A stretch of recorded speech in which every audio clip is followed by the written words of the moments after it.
Hello and welcome. I'm Alec Wilkinson and welcome to episode 2 of Sailing Uncovered, the show that aims to bring you the big names, the future talent and hot topics from the world of sailing.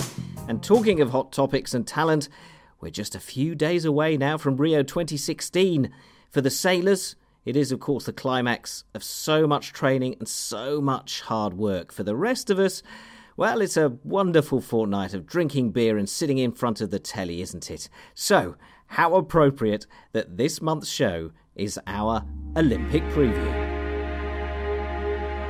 Most sailors have done between 90 and 150 days in Rio this cycle.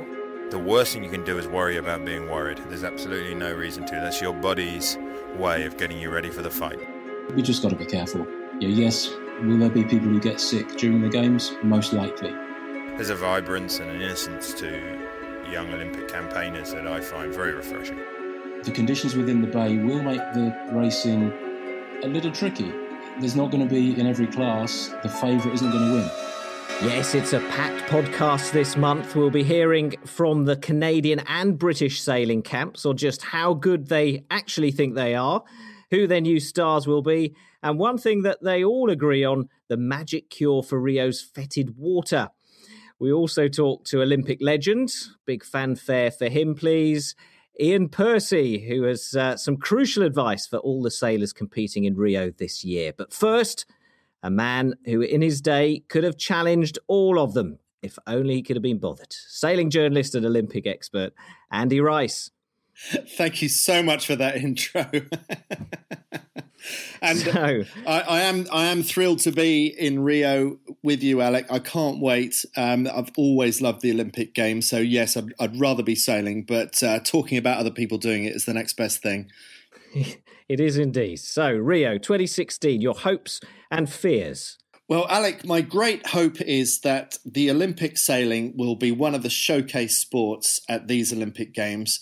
And why? Because sailing, for one of those rare occasions, is actually taking place right in the centre of things, and in fact closer to downtown Rio than even the Olympic Stadium. So the photographers and the TV have a great opportunity to showcase sailing against that amazing backdrop of Sugarloaf Mountain, of Copacabana Beach, of Jesus, the Redeemer, Christ the Redeemer, gazing down from that mountain. So I think visually it's going to be spectacular.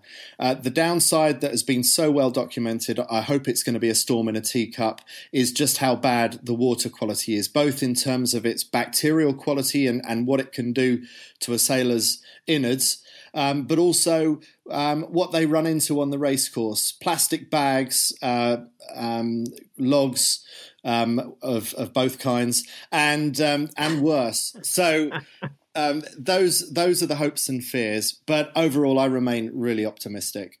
Okay, well, a few changes to the Olympic classes at Rio. So in the spirit of improvisation, let's see if we can run through the 10 Olympic classes that'll be contested this year in Rio. And I'll let you go first. I'll start with the men's single-hander, the laser. The laser radial, which at the Olympics is women only. The women's double-hander, the 470. And the men's 470. The women's skiff, the brand new class, the 49er FX. Now the boat with wings, yes. And the men's, the 49er. The windsurfer for men, the RSX. RSX for women, which I think leaves us 2 more classes. Well, for men only, it's the heavyweight dinghy, the Finn. That Ben Ainsley won so many medals in. And finally, brand new to Rio 2016, the catamaran, the Nacra 17 with a mixed crew.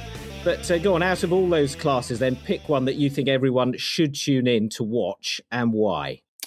I think the Nacra 17 is a spectacular class. I love the fact that it's boys and girls racing together. You don't see much of that in any of the Olympic sports when you stop and think about it. So I think that was a great innovation. I think visually the boats are very exciting. They sometimes get up on the foils, but they're quite unstable. It's like trying to sail a unicycle. So they require a lot of balance, and that makes for exciting watching. Let's cross to Toronto now in Canada, and Steve Mitchell, the high-performance coach with the Canadian Olympic sailing squad. Thanks so much for joining us, Steve. 9 sailors across 6 events at Rio 2016 for your country. How do you think you'll do? Well, nice to talk to you again, Alec. We're happy with the team that we're sending. We've got quite a lean team. Along with a lot of other countries, we've decided not to send some athletes in some classes where we don't think the performance will be at the level we want it to be at. We have 6 classes. We've got a young, hungry team, a bit of experience there. We've got one team an ACRA team has a 2-time Olympian steering and a 4-time Olympian crewing.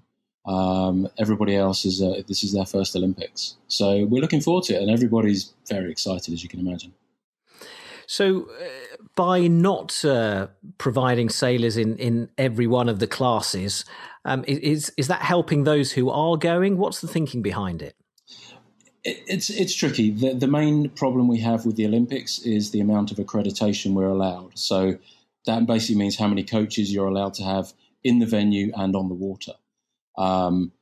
So for us, that's allocated by our Canadian Olympic Committee.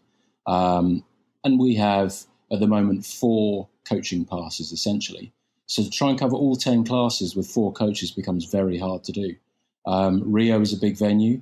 There's 7 race courses, and some of them will take you up to an hour to get there, towing with a coach boat.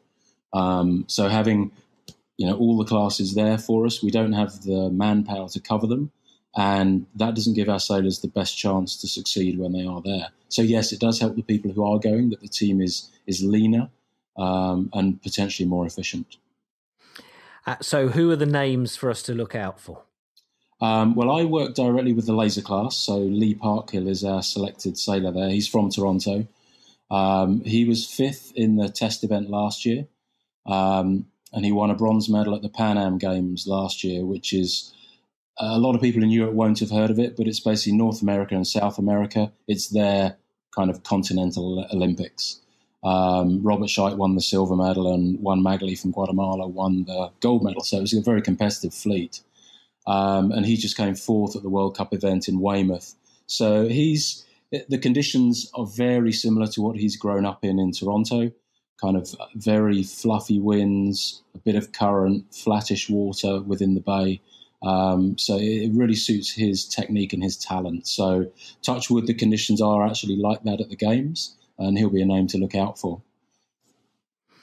Now, it's probably easier to go through the 4 events that you're not sending to. That's any of the windsurfing, the 49er, and the women's 470. That's right.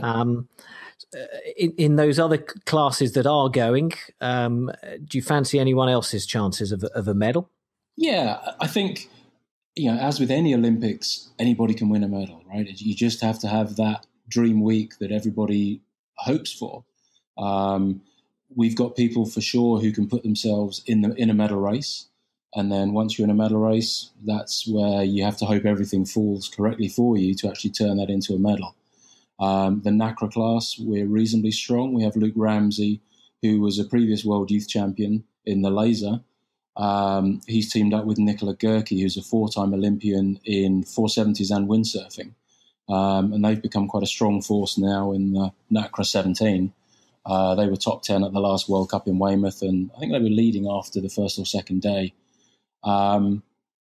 The Finn class, it's something historically Canada has been relatively strong in the Finn class. It's had a good background here. One of my ex-laser sailors transitioned into the Finn only in August last year, which is a pretty short lead time to go to the Olympics. His first major result was just outside the top 10 in Miami at the World Cup. He was then 10th at the Europeans and just finished 8th at the World Cup. The Gold Cup for the Finns. So he's really on a rapid progression, and as somebody with essentially nothing to lose, he's just throwing everything he can into it. On the laser radial side, Brenda Bowskill is our qualified representative there. She again was top 10 at the World Championships recently out in Mexico. And she's been putting in performances that have seen her, among the top girls in that class in the last few events. The 49er FX, we have 2 girls one from Halifax, Nova Scotia, and one from Kingston in Ontario. They're always just on the edge of medal race qualification, so I would expect them, if they have a good week and sail to their level, they could make the medal race. And then we have two developing 470 sailors, the Saunders brothers, they're from Nova Scotia. They're young. They've been sailing the 470 for a while. It's not one of our supported classes, so they've been having to go it alone a little bit. But they've put in some reasonable results. They've gradually worked on their weaknesses, and this is really a stepping stone for 2020 and beyond for them. This is giving them that baseline Olympic experience. They know what to expect. They know what the level is so that they can plan their assault for the next two Olympics. Now, anyone listening has obviously worked out that you're British. How have you gone from competing for Britain in the Olympics in 2004 to taking Canada to the Olympics in 2016? Well, I started working in Canada in 2010, so I've been here for 6 years now. I was with the Canadian team in London in 2012. I was coaching the Star class, which sadly is now no longer part of the Olympics. But as always with most people's that was your class, wasn't it, at the Olympics? That was my class, yeah. And that it is still going strong in a non-Olympic sense. There's a small professional circuit that carries on, and I've been glad to say that I've been able to sail in some of those events in the last year or so. But as with most people's moves around the world, it's to do with love. My wife's Canadian, as you know. You've worked with her at Sky Sports. She's Canadian. She was an Olympian in 2004 herself. And the opportunity came up. We were living in England at the time. The opportunity came up to work in Canada with the Canadian team. And it was a great opportunity for me in my career, and for Deirdre to also come back to Canada where her friends and family are. And we've loved being back here. We've got two kids back here who are Canadian and English, I like to say. But they do. I guess they'll make their own minds up at some stage. I know. So it's been great, and it's been great for me to experience another country, an English-speaking country, which always makes things easier. But Canada's a great place. The people are amazingly friendly, and it's a great place to be. But is it kind of weird working for another country's national team? A little bit, but there's such a spread now of nationalities within the coaching and the management side of Olympic sailing. The sport has become more professional than it was even 10 years ago. And you'll see, there's a lot of, the Brits have turned out a lot of good coaches, a lot of good managers, and they're dotted around a lot of the main sailing nations at the Olympics. So it's not unusual to hear a myriad of different accents within a specific team. I think within our Canadian team, our high performance director is Canadian. Myself, I'm British. Eric Stibbe, who's one of our other coaches, is Dutch/Australian.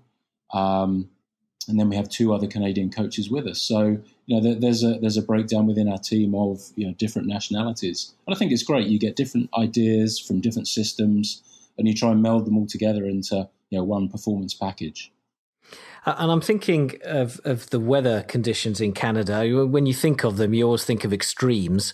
So what's it like sailing and trying to get training time in? How does your year pan out? It's tricky. If we were in England, you could pretty much sail in Weymouth most days in the year. When we're in Toronto, we can really only sail here from April.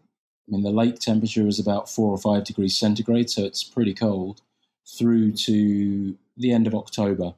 Then everybody up sticks. We put everything on a trailer. We drive down to Florida, and we spend the winter in Florida until probably the end of February. And then we'll move out to Europe, maybe Spain, or Palma de Mallorca, somewhere like that. And we'll train there until the European season begins. So logistically, it's a bit harder, but it does give you quite a nice slice of the world every year. Yeah, sounds great. Now, talking of conditions, Guanabara Bay, it's not getting the best of write-ups even now, so close to the Olympics. Everyone had hoped that it would be cleaned up and sorted by now, but clearly what there is what we'll get. You guys taking any special precautions? We have to be sensible about what's happening out there. We know there's physical debris in the water, and they're trying to clear that with boats every day and nets trying to pick everything up.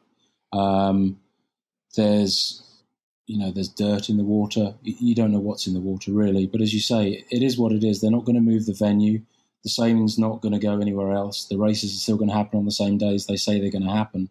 So, all we can do is be sensible about it, make sure the athletes have got all their shots and inoculations up to date, make sure that we've got good medical advice. They're elite athletes. We've got doctors at the highest level giving us advice as to what to expect, what to do, make sure we're armed with any antibiotics or specific drugs that we might need, and just being careful, not putting your water bottle in the bottom of your laser where it gets covered in water from the ocean and then drinking water from it. Always handing it back to your coach. Coach is always keeping it in a box. Coach, when you pick up the tow line from the water, always cleaning your hands with some of the antibacterial gel. We've got plenty of that on every coach boat. And things like drinking cans of Coke. I mean, it sounds crazy, but Coke's pretty good at killing most bugs and germs. It doesn't sound very scientific, but you talk to any of the triathletes who swim in various city centre locations. That's what they'll do after a race. They'll drink some Coke. It helps to kill a lot of bugs, and we just got to be careful. Yes, will there be people who get sick during the games? Most likely. Will it be from the water directly? Who knows? Could be from the food. It could be from the heat. It could be from dehydration. So it's the same wherever we go. We have to take whatever precautions we can, and the rest of it, it's up to whatever happens. So the guys are not letting it affect their decision making. They're pushing ahead as they would in any other venue in the world. I think their sponsors Coca-Cola, but I doubt that'll go on their advert. It kills most things. I tell you, it works. Well, we'll be drinking plenty of it in the media centre as well, I guess. Just finally, then, I just get a sense of kind of real optimism going into Rio 2016 for Canada. Yeah, it's interesting. Sailing within Canada as an Olympic sport, it's relatively low on the pecking order in comparison to, say, Great Britain. Great Britain has quite a small Winter Olympic program. Canada has a massive Winter Olympic program. So all of those sports take a lot of precedence over the summer sports. We don't get a huge amount of funding, where the Brits over a 4-year period would get between 40 and 50 million Canadian dollars. We would maybe get 2 to 3 million Canadian dollars. So that's the kind of gap that we're dealing with. We've got to hope going into these games, the conditions within the bay will make the racing a little tricky. There's not going to be, in every class, the favourite isn't going to win. So does that help us? Absolutely, because it means it's a little more open. It means the outsider can come in, somebody who goes there without big pressure of expectation can actually sail a really good week and come away with a good result. I feel we've got a bunch of young athletes who are hungry, they're keen to perform, and they enjoy being on the world stage. And they don't have that massive pressure of expectation that maybe a lot of the Brits do as world champions in lots of classes, or some of the locals like Robert Scheidt, or the FX girls from Brazil, who have that pressure of being the local favourites. Really, we try and fly under the radar as much as we can, and then surprise people near the end when they say, well, where did Canada come from all of a sudden? Well, we're there, and we're just waiting for the right time to perform. Fascinating stuff. I'm looking forward to seeing your guys and girls perform, and the very best of luck. Great. Thank you, Alec, and it was great to talk to you. Andy, so tricky conditions on Guanabara Bay. It could give the underdogs a chance, Steve reckons. Why so tricky? This has to be the trickiest race course, the trickiest sailing venue that the Olympic regatta has ever experienced in its more than 100 years. Because up until about 15, 20 years ago, Olympic sailing always used to take place far out to sea so that you could find a really steady course and the wind hardly moved. Then we had Sydney Harbour in 2000, and we had that Noath course, so-called, in Weymouth 4 years ago at London 2012. That was thought to be a tricky course, but the Noath course has got nothing on the course which sits right underneath the shadow of Sugarloaf Mountain. So it's going to be, dare I say it, snakes and ladders. I think that's a board game that doesn't travel very far beyond the UK, but I hope you know what I mean by snakes and ladders. It's a a great opportunity to make big gains if you start badly. Equally, if you've made a great start, it might end up counting for nothing. So there's a big roll of the dice here, and the experts, the favourites in each of the classes, will be hoping they get in a full series of races rather. That will enable the luck to even out. Now, Steve was saying that sailing is pretty low down the pecking order in Canada, so low that their Olympic Committee only hands out 4 passes for coaches. Now, is accreditation really so limited? I was surprised by that. It doesn't surprise me because actually the number of cities queuing up to host an Olympic Games is a lot less than it used to be. The Olympics is getting so big, it's creaking at the seams, and the number of cities in the world that actually feel prepared to take it on and host it is really diminishing. So the numbers that fly into a place, especially a restricted place like Rio de Janeiro, which is restricted by its mountainous geography, I can fully understand that accreditations are limited. And not just for coaches, for media as well, unless, of course, you're NBC, who have got, well, I don't know how many thousands of staff here covering this. Now, I love that line about Coke as well, being a miracle cure, just going back to what you were saying about the water conditions possibly turning the whole thing into a disaster. Yeah, well, Coke, we know that if you put one of your teeth in Coke for a week, that it disappears. We know that Coke is great for cleaning the insides of toilets. And so I suppose it's a similar theory that Coca-Cola is great for clearing out all those unwanted bugs that might creep into your system if you take a face full of water during a race. And the beauty is, as the sponsors of the games, that everywhere you go has got a fridge of free Coca-Cola and other Coca-Cola products for you to drink. So I'm enjoying one right now. Any other of the smaller nations you fancy for an upset, apart from the Canadians? Yeah, I mean, there are going to be individual medals picked up by small nations. The standout one for me last time round, London 2012, was Pavlos Kontides getting the silver medal for Cyprus. I think maybe that was Cyprus's first ever Olympic medal in any Olympic Games in any sport, and Pavlos Kontides could well do that again. I guess that wouldn't be an upset because he's already won a silver medal before. But the Croatians tend to be very good in the laser as well. Tonki Stepanovic, for example. I could go through a few more, but I think the big hitters are still going to be the usual suspects. That I think it's going to come down to the Brits and the Aussies and the French and some of the other big nations are going to do well as expected. Well, of course, one guy who won't be adding to his 5 Olympic medals is Ben Ainslie. Can you believe that he won't be there? Yes, I can. I sort of can't believe that he made it through 5 in the first place. I mean, it is a phenomenal achievement. So, yeah, I mean, things move on. I think 5 games and 5 Olympic medals is a pretty good run. I think it's time to give that other guy, Giles Scott, a run at it. He's, I think, 28 years old and he's only doing his first Olympic Games.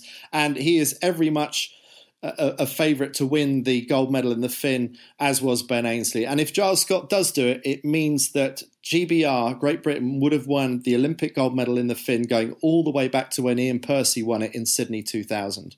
And of course, Ben Ainslie will be staying at home, feeding the baby, changing nappies. And congratulations to him and his wife on the new addition to their family, Bellatrix, I believe their daughter's called. He's not the only legend who'll be missing. Ainslie's big mate, Iain Percy, is also missing the Games for the first time since Sydney 2000, when he won the first of his 2 gold medals.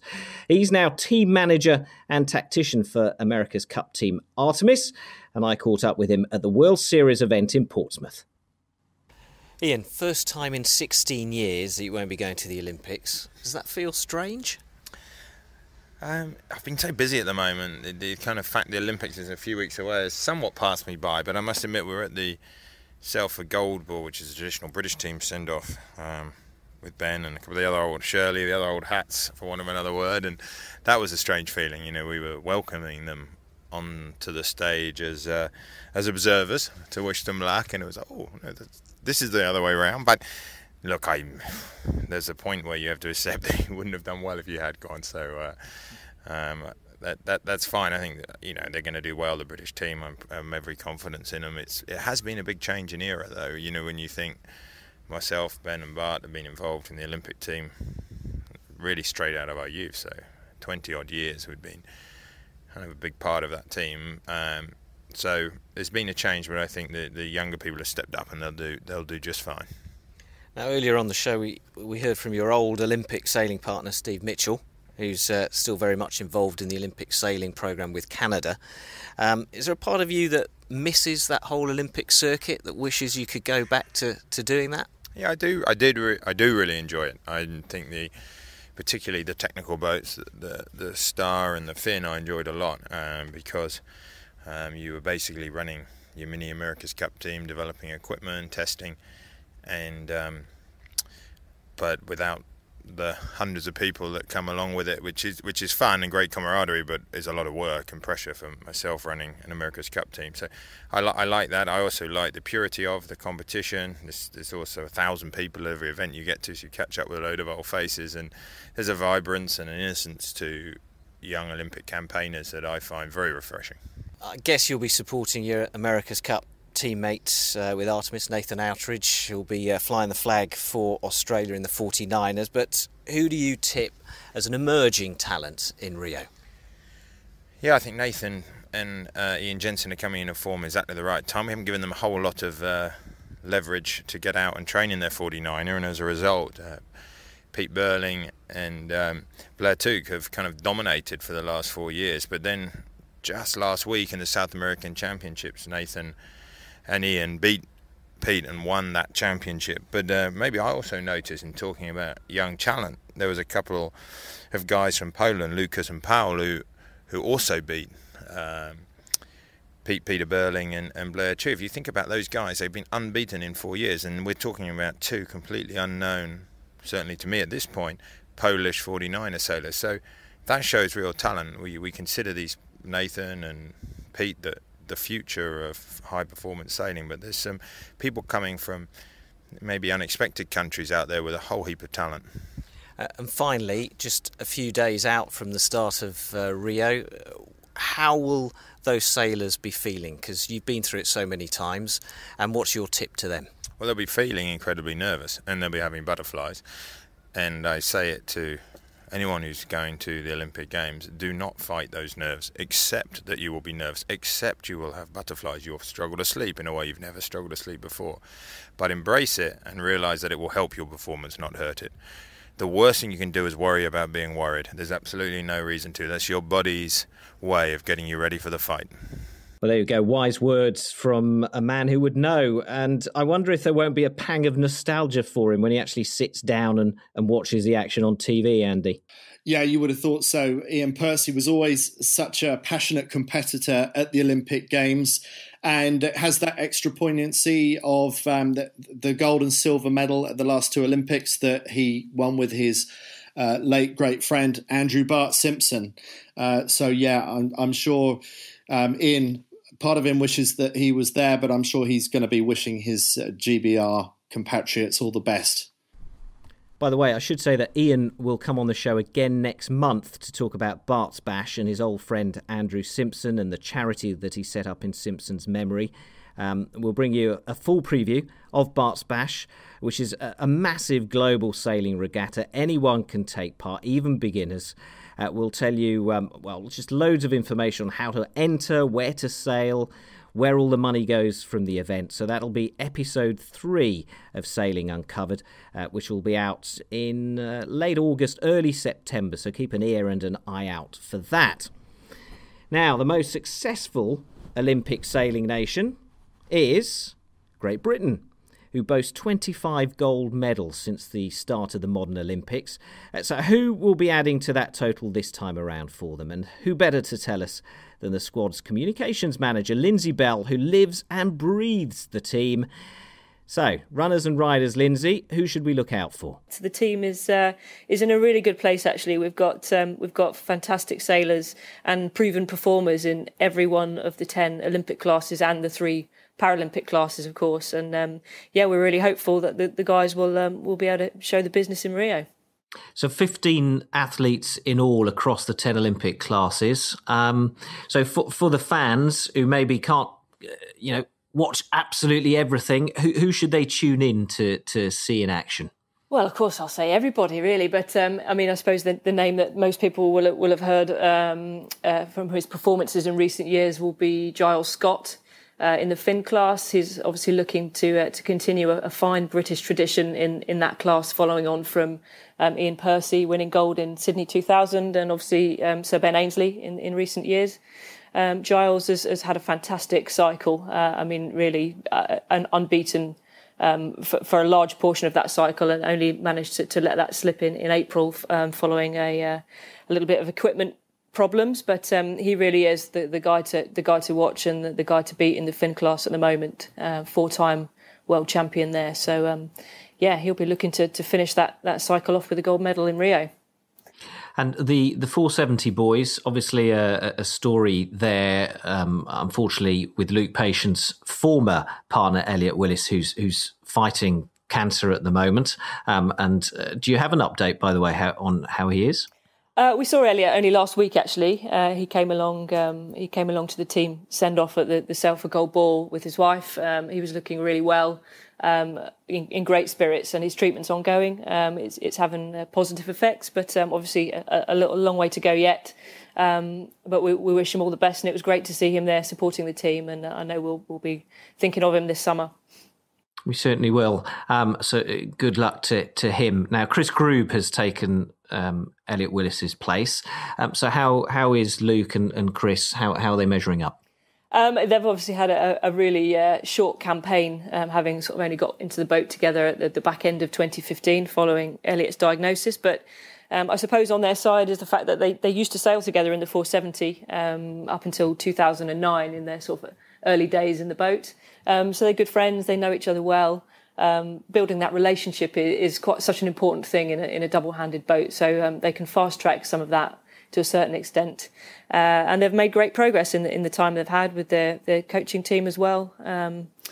Managed to win a bronze medal at the Sailing World Cup, Weymouth and Portland. They're feeling pretty confident, but a little bit of work still to do. But they're confident going into the games, and there's absolutely no reason why they won't be in the medal mix. Now, NACRA 17 is a new class to these games. You've got Ben Saxton and Nicola Groves competing in that. How does it look generally as a class? Because it sounds pretty exciting. And what are the British prospects? I really love the NACRA as a class. To watch it is just spectacular. Certainly in the early days of the guys getting to grips with the boats, there were some pretty epic crashes, which quite fun to watch from the TV pictures. But it's a great class. It's fun to watch. It's fast. It's exciting.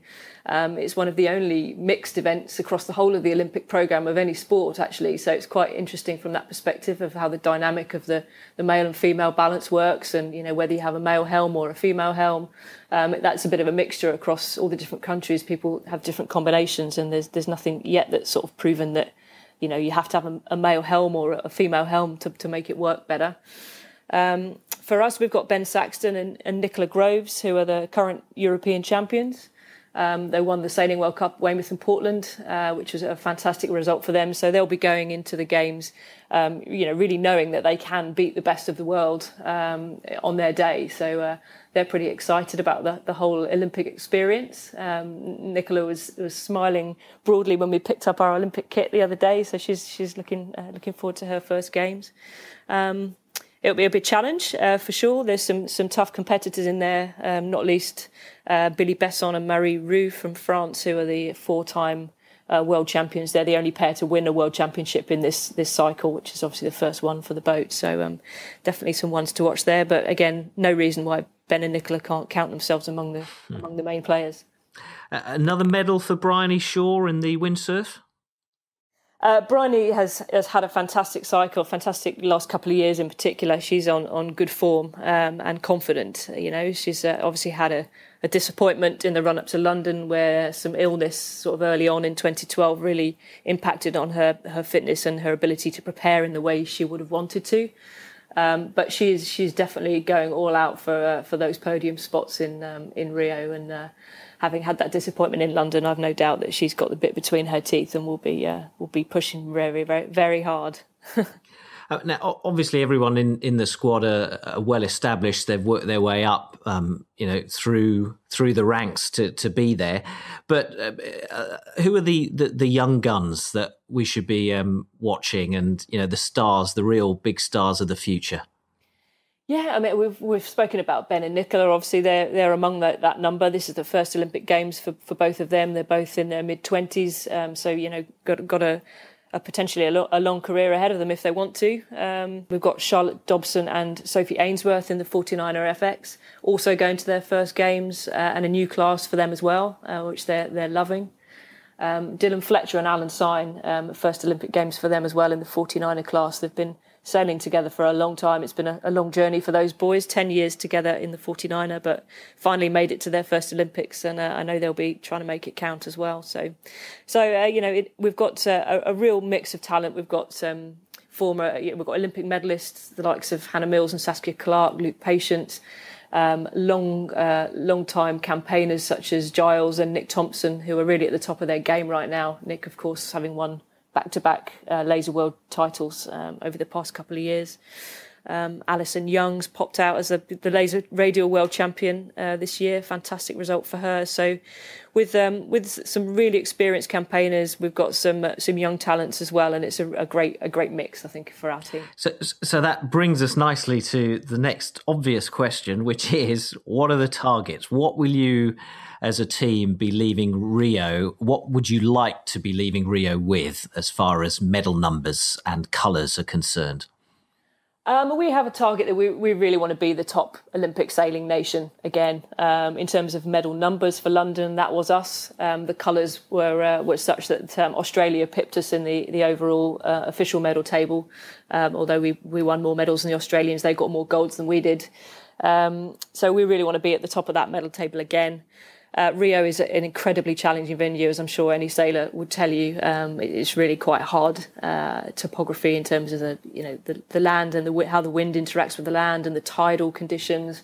It's a very, very tough venue. So we think that 4 medals is a realistic target for us. Obviously, we're going in with 10 realistic medal prospects, and we'd like to come away with 4 medals from that. And hopefully, if we can do that and have at least 1 gold among them, then we hope that we'll be top of the medal table.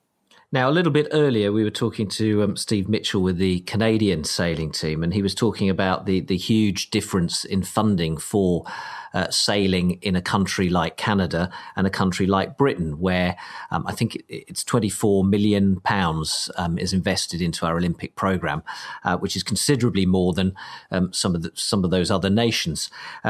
So people would say, quite right that you come back with all these medals, and so it should be. I think it's not so easy to draw straight comparisons like that. Yeah, we do receive £24 million from UK sport via the government and the National Lottery funding, which is a great investment into our sport and has enabled us to have that step change really that we saw in sailing performance between the Atlanta Games and the Sydney Games. That really was a turning point in the successes of our team. But not all of that 24 million goes to the elite end of the sport. It's also used to help underpin some of the pathway projects, the youth and junior sailors coming through into facilities as well. So not all of that is available at our disposal to do what we want with. I believe that a number of other countries have similar levels of funding, but choose to spend them in a different way. So we choose to fund on a relatively equal basis all of our 10 Olympic classes, whereas other countries choose to fund fewer classes than that and invest more of their finance into smaller numbers. That's not how we run our programme, but each to their own. Now, there's been a lot of talk about the water quality in Rio and the dangers of it. What are your tips? Have you got any crazy tips for the sailors to keep them safe? No crazy tips. I think we're aware of another number of other sailors and from other countries who have gone down the cola route, shall we say, to help fend off tummy bugs. But No, very, very diplomatic. Thank you. For us, it's just about it's about doing the basics absolutely right. Completely OCD, if you like, in terms of your health and hygiene routines at all times, but particularly when you come off the water. So things like disinfecting your sailing clothing, making sure you wash down all your equipment and all your kit with clean water, making sure you shower, with proper sort of hospital grade, shower gel, things like that really, and also in preparation for what you might encounter on the water. We work with one of our sponsors, Healthspan Elite, who supply us with a number of supplements that, including probiotics, which help strengthen the stomach against what it might encounter. So a number of measures really, and obviously the bacterial element is really only one of the issues that Rio has with its water quality. Debris in the litter is something else, which it needs a different method, obviously. Apart from having to talk about bacterial levels in the water, your job, I reckon, sounds pretty great. If someone's listening to this and they're at school, they're young sailors, just give us a very brief overview of what you'd be doing during the games, because it sounds really exciting, doesn't it? Living with the athletes, breathing the sort of tension and pressure, but also the happiness and joy at the end of it. Absolutely, yeah. It is a great job. I do count myself very, very lucky to be in a position where I'm working with some pretty talented and driven people. It's hard work. That can be a real pain in the neck, though, can't they? Sometimes they can be, and you do have to kind of have empathy and understand where they're coming from. When I'm usually the person that's asking them to do things they don't really want to do. But it's great, and it's the experiences I've had through the job have been amazing. This will be my 5th Olympic Games, my 3rd with sailing, I'm really, really looking forward to it. It's on a daily basis, I suppose. During the Olympic Games, it's about just being the eyes and ears of the team, being aware of what's going on across the other nations and within the sailing venue as well, in case there are any issues which would impact on our team that we need to be aware of. It's also about getting the story out there and working with the media and the broadcasters in the venue to sell the story of sailing and our competitors, and hopefully we'll have some good stories to tell with a few medals at the end of it. But it's also, it's heartbreaking sometimes as well, having been working with the team for a long time, and you see how much it means to them, and sometimes it doesn't work out, and there'll be people this summer for whom it doesn't work out, and it's about being there to support them through that process as well. So it's a challenge, but hopefully we'll get the balance right. Okay, so finally, Lindsey, we're just a few days away from everything getting underway and kicking off in Rio. What are the sailors doing now? What's the mood in the camp like? The mood in the camp is one of excited expectation, I suppose. We're all in Rio, just making the final preparations in terms of equipment and training on the waters. The team just before competition will go away for a couple of days on a bit of a holding camp, just to get away from the Olympic venue for a couple of days, clear heads, and come back ready for the heat of competition, if you like. That's quite an important part of our preparation that we do for every Games. We spend so much time in the Olympic venue in the build-up. I think most sailors have done between 90 and 150 days in Rio this cycle. So it's a lot of time, and sometimes you just need to take a step back before you go back into the heat of battle, if you like. So a little holding camp, and then into the final equipment checks and into racing. So can't wait. And the very best of luck to you all. Thank you very much. Andy, as Lindsey mentioned there, Britain won the most sailing medals at London 2012.